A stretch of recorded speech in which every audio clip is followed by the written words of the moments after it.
తిరుపతిలో పశుపర్తికి వెళ్ళానండి. చాలా రష్ ఉందన్నమాట. ఈ షాప్ వచ్చేసి చాలా మందికి తిరుపతిలో ఉన్న వాళ్ళకైతే తెలిసే ఉంటుంది. అయితే శుభమస్తు షాపింగ్ మాల్‌కి కొంచెం ముందు ఉంటుందన్నమాట.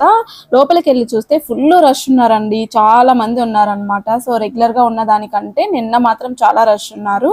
అయితే ఇక్కడ చాలా వెరైటీస్ దొరుకుతాయి. ఫుడ్ ఐటమ్స్ కావచ్చు, ఏదైనా గిఫ్ట్ ఐటమ్స్ చాలా బాగున్నాయండి. పెళ్ళిళ్ళకి ఏదైనా బర్త్‌డే పార్టీస్‌కి రిటర్న్ గిఫ్ట్స్ ఇలాంటివి ఇస్తూ ఉంటారు కదా. ఇవన్నీ కూడా ఇక్కడ చాలా ఉన్నాయండి. చాలా బాగున్నాయి అన్నమాట. నా ఫేవరెట్ టప్పర్ వేర్ బాక్సెస్ చూడండి ఎన్ని రకాలు ఉన్నాయో. స్మాల్ సైజ్ నుంచి బిగ్ సైజ్ వరకు ఉన్నాయండి. చాలా బాగున్నాయి. నాకైతే భలే నచ్చేసాయి.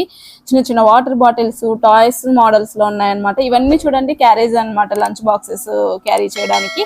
ఇవన్నీ వచ్చేసి స్టోరేజ్ బాక్సెస్. చాలా మల్టిపుల్ చాయిసెస్ అండి. టాయ్స్, బట్టలు, స్లీపర్స్ ఇలా చాలా అంటే చాలా ఉన్నాయి. ప్రతి ఒక్కటి ఈ షాప్ లో దొరుకుతుంది. తిరుపతిలో ఉన్న వాళ్ళకైతే తెలిసే ఉంటుంది. తెలియని వాళ్ళ కోసం